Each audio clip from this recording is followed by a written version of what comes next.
Remember this abomination? Don't worry, on this video I will turn this to this. Disclaimer, I really have zero thoughts on composition of this drawing, so I just go with the flow without any concrete plan, which I regret later on.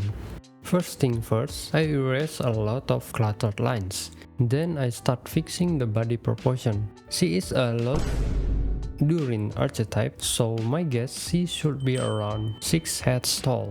I apply a guideline proportion based on the head count. After the upper body looks okay, I dress her. Ladies and gentlemen, we got him. I draw clothes on top of the body. I purposely didn't finish the body because it will be covered with a shirt and jacket anyway. I actually wanted to add a golden apple she carries on the left hand, but I think it shouldn't be visible. I love to create individual layers for each part I draw. It makes repositioning things later on much easier, but the downside is sometimes I lose track of which layer is which. I know you can name the layers, but I skip naming the layers now during the sketching step because they'll all be merged anyway. To make things easier to see, I change the hairline color and then refine the hair to make it look more attached to the body. While sketching this, I realized that, wait a minute, I could use the flag as a background, so why not? After the rough sketch is done, I group all the layers and lower the opacity of the rough sketch group. I redraw cleaner lines on top of the rough sketch. Some of the lines I draw this time are different from the early sketch plan. I think it's fine, we don't have to stick exactly to the rough sketch. The rule is still the same, I create new layers every time I feel I need to. However, when it comes to hair and face, I always create new layers for them. Most of the time, those two parts will have details that will be changed, especially since I'm bad at anatomy. I emphasize some of the lines that intersect. It's a technique I've noticed many artists use, and I believe this results in more interesting dynamic line art. Finally, the line art is done. It's time to introduce a new challenger: colors. Please bear with me, this coloring process can get really confusing because I will going back and forth between layers. Let's first make the base character silhouette with a dark gray color. Without color picking from the source, I apply base color using paint bucket to the character's part. The color might be slightly different from the original, but this is on my intention because I want to practice my eyes to see the used color from the original artist. I think it's not much that different from the original color, but now the painting looks super dull with just the base color. We will leave it like that for the moment. I turn off the color layer to move on to the shadow. I create a new multiply layer. This layer will be our shadow layer. The next step is giving some extra texture on the top of the base layer. So I create a new layer again, clip to the layer below it, which is the base color. This will prevent the paint we apply going outside of the clip layer. By doing this, we can add richness to the drawing quickly.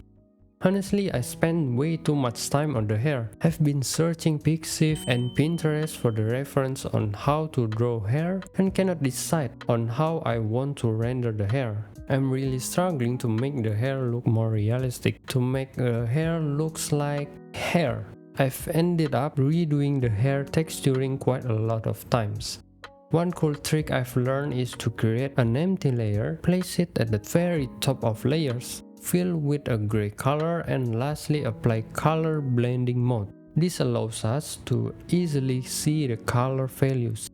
After the texturing is done, I return to the shadow layer. I create a new layer called Sep. It's a short term from separator layer because I am too lazy to type. I use that layer as a bridge between the shadow with the main color. Next, I create a new layer to apply darker shadows. The weakness of painting with this multiply method is it's hard to pick the color since I can't use the color picker. I have to switch the layer blending mode to normal before color pick. With the shadows done, I use the base color layer as selection to change the hue and saturation of the shadow. The next on the menu is eye. While painting, I occasionally turn on the grayscale layer again to check the value.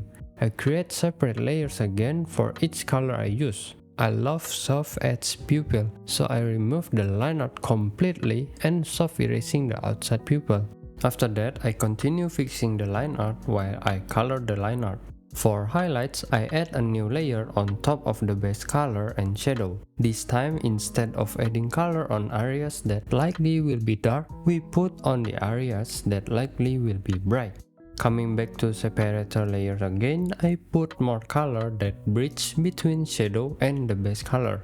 For the final touch on the hair, I create a new layer to keep some individual hair strands, giving it a more natural and realistic look. After 13 hours of drawing, I just realized I mistakenly drew the ear, thinking it was bite marks. Instead, it was the ear piercing. I forgot to zoom in the reference more. I need to keep this in mind during the sketching process in the future. I'm going to give coloring the eyes another shot because I'm still not satisfied with how they look right now. This time I'm enlarging the pupil, then add solid shadows part on top of the iris and darkening the side of iris slightly. To make it more pop, I extend the eye color to the eyelashes. That's it. That's my going back and forth character coloring process. Moving on to background, I pick a yellowish color inspired by the myrtle flower itself. Furthermore, I think the background color doesn't matter too much since the flag is covering most of it anyway. To give it more three-dimensional looks, I condition the flag to emerge from the side in the foreground. Although the flag color should be white, I wanted it to be more colorful than that, so I used a little purple and yellow. With the help of grayscale layer, I fine-tune the flag and background values, ensuring they don't clash with the main star. Around the character, I scatter floating myrtle flower stamens. I organize them circling the character to emphasize the character more and guide the viewer's eye. For the finishing, I add blur to both foreground and background. Next, I give noise layer on top of the merge layer, adjust the overall hue and saturation, and add grains textures. Finally, sorry, it's not done yet. I forget the rainbow thingy on the flag. For the rainbow, I simply brush rainbow colors, then liquefy them. Finally, it's completed. Alright, time to wrap this up. Couple things I want to improve is the nose and the hair. The line on nose could be more defined and the hair on the shoulder area is quite packed. The most important thing is having clear and efficient steps for my illustration process, because 16 hours for creating this illustration is pain. What do you think? Let me know by commenting below. By the way, while working on this video, I have already finished the day 2 drawing of Hitagi Senjogahara. It took me almost 19 hours to finish it. Anyway, thanks for watching. If you like this video, press like. If you want to see the day 2 Gahara, don't forget to subscribe. See ya.